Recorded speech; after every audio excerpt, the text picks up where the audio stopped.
Have you ever wondered how artists create these amazing vases and bowls with different colors and patterns? Today we're going to use a simple example to teach you how to create these amazing works yourself. We're creating a new lesson series on segmented wood turning. In this series, we're going to dive into all the details to help make you a successful segmented wood turner. If you're already creating segmented work, this series should help you polish up on your skills.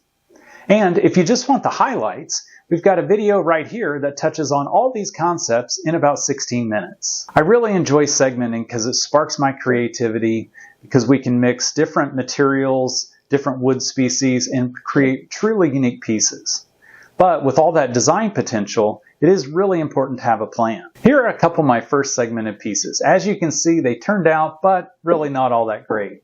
This was intended to be a small bowl, and I guess it is, but it's got these really straight sides, not a lot of shape or features, and it's really kind of tall to be a functional bowl. This larger piece, I had this diameter, this overall diameter in mind, but as I was assembling my blank, I wasn't getting anywhere close to it, so I kept adding rings and expanding it out so I could get to my diameter. But what I ended up with was this really, really deep bowl that's really not all that functional. So in order to avoid lackluster results like these, it's really important to start with a plan. So here's a prototype of the bowl that we're going to be making here in this lesson series. It's a large salad or serving bowl, and you can see with some planning, we can create a really functional piece. My preference is to start with a full-scale drawing. Later, we'll go upstairs to the computer and we'll look at a program that will allow us to recreate the design, but I like to start out the old-fashioned way. In my experience, I've found if I know how to do something manually, then it's much easier to use the computer to speed things up. Let's identify a few critical dimensions. The diameter of our bowl, when it's finished, is going to be about 11.5 inches. The bowl will stand about 4 3/4 of an inch off the table, and our base is going to have a roughly 3 3/4 inch diameter. When we're building our rings, we're going to use 12 segments in our rings. So when we go to make our cuts, it's going to be a 15-degree angle that we're cutting. And the thickness of our rings is going to be 3/4 of an inch, which will make it easy to use dimensional lumber for our raw material. I've already laid out my grid lines here for my drawing at 3/4 of an inch, which lines up with our ring thickness. So the first thing we're going to do is take and draw a center line. Got a seam in my paper, so we're going to avoid it just a little bit. So then from our center line, down here at the bottom where our base is going to be, we're just going to measure over and put a mark 1 7/8 of an inch. That'll identify one side of our base. We'll do that on both sides. Now I want that base to come up a little bit. As we're turning, we'll create a tenon down here, 3/8 of an inch or so. Talk a little bit about that more when we're turning. But that'll kind of be where our base is. We're going to end up with 7 rings, including the base. So up here at the top, we're going to measure over and find our diameter. So it's going to be 5 3/4 of an inch. And move the table. We'll also do that on both sides.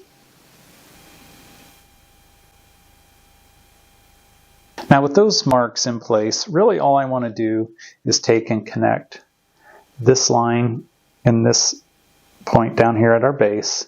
We're just going to make a nice sweeping arc.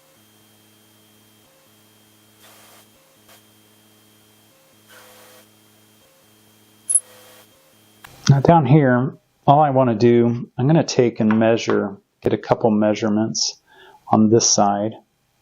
It's about 5.5 inches there. This will just give us a couple other points so that we get a kind of roughly equal arc on both sides.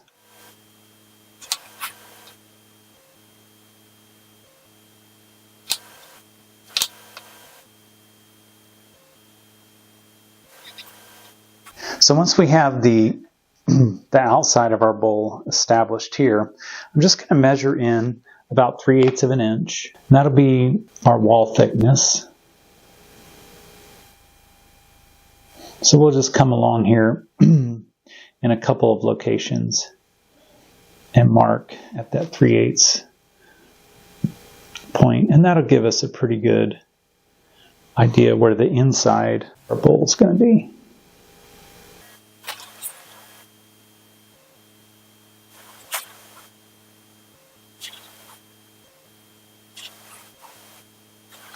So here we're just going to connect these points, kind of following our art for the interior of our bowl. To create a little bit of extra interest on this bowl, right up here at the top of on the 6th ring, we're going to add a kind of a feature ring. It's going to be very basic. It's going to be about 1/4 of an inch thick. And what I want to do here is come out about 1/4 of an inch off the wall of the bowl. And we're going to create a bead right here in this area. And that bead is going to be in a different color. So we'll probably end up using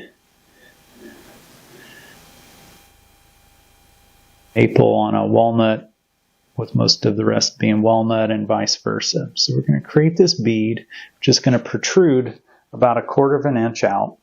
We're going to do that on both sides. We've got our bowl kind of sketched out here, and it doesn't have to be perfect.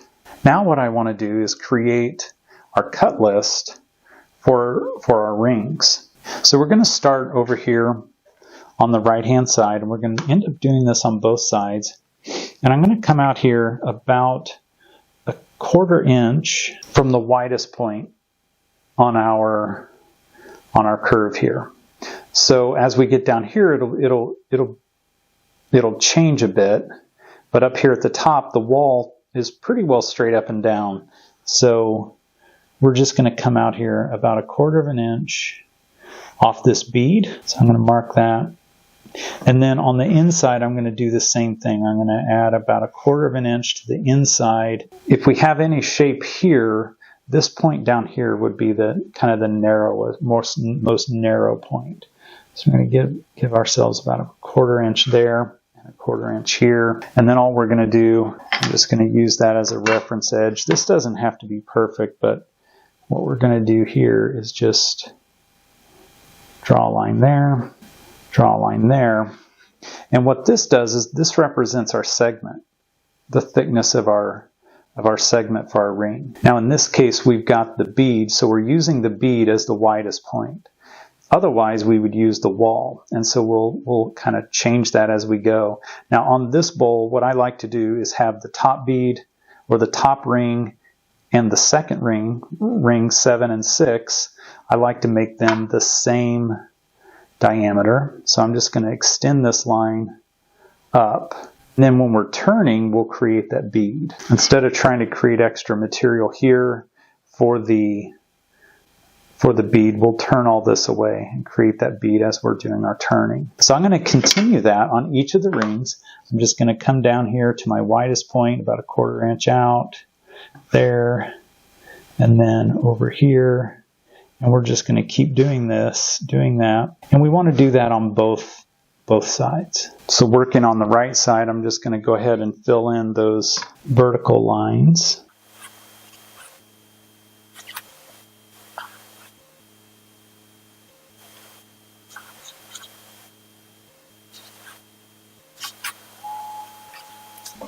So on this side, you can see when we build our blank, we want rings in all of these locations.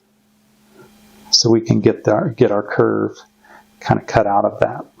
So let's go and do the other side real quick too.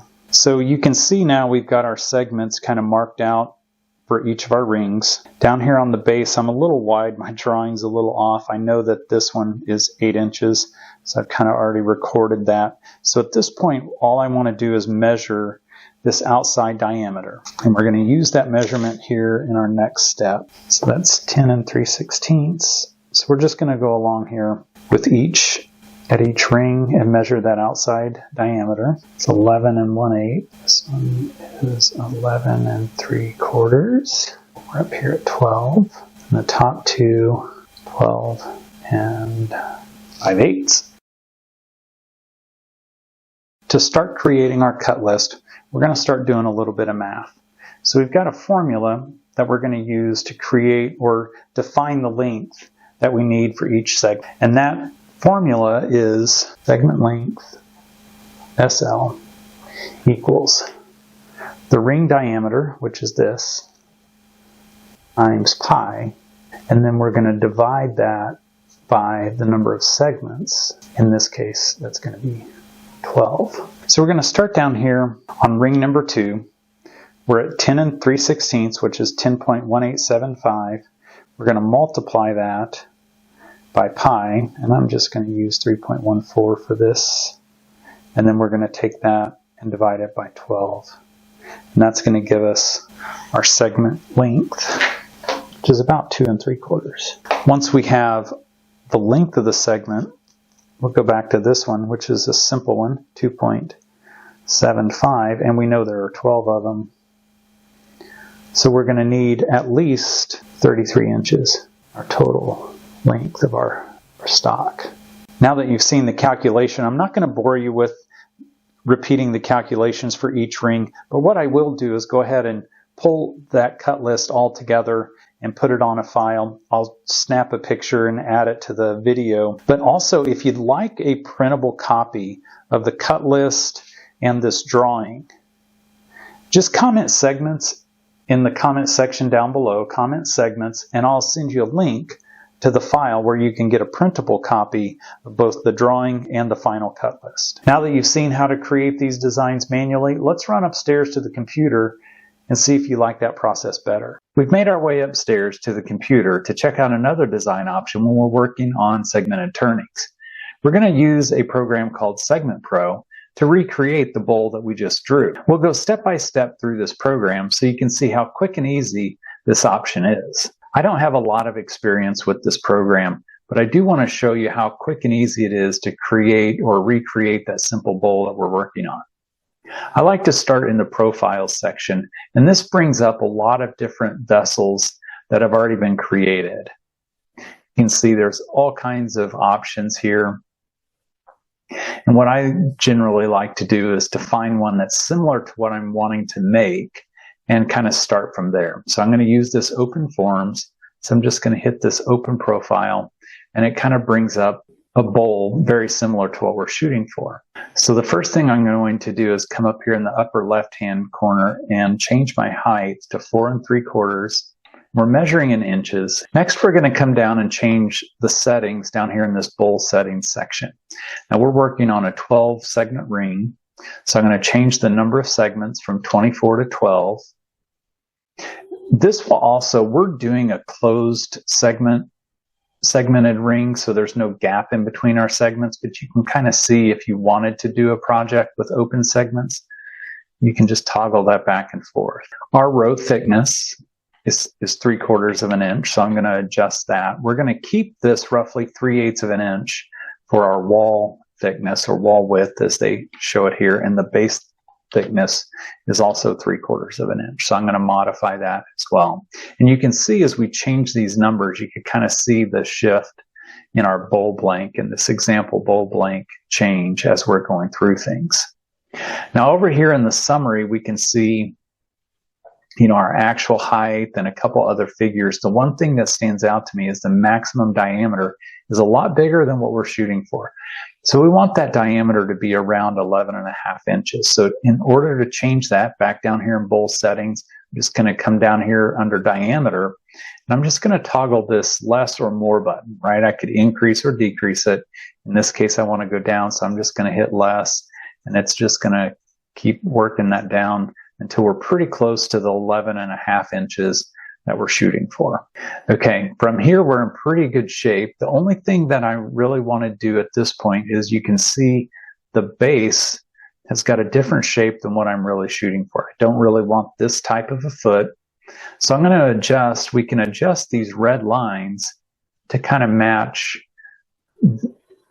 the cutaway of our project. So in this case, I'm just going to take these points and I'm going to move them over. I'm just going to bring that one kind of right down here where that terminates around the bottom of the bowl. These other points on the foot, I'm just going to bring them, I'm just going to stack them all together. And now I've kind of removed that shaped foot. And now I'm just going to pull these points down and kind of recreate my arc and make sure I've got that how I want it. This just gives us a pretty good approximation here of our overall shape. And you can see as we start moving these things around, it continues to change the shape of our blank over here in this detail window. Now I've got most of my settings here in pretty good shape. The nice thing is we can manipulate the picture, take a closer look at it, at this drawing.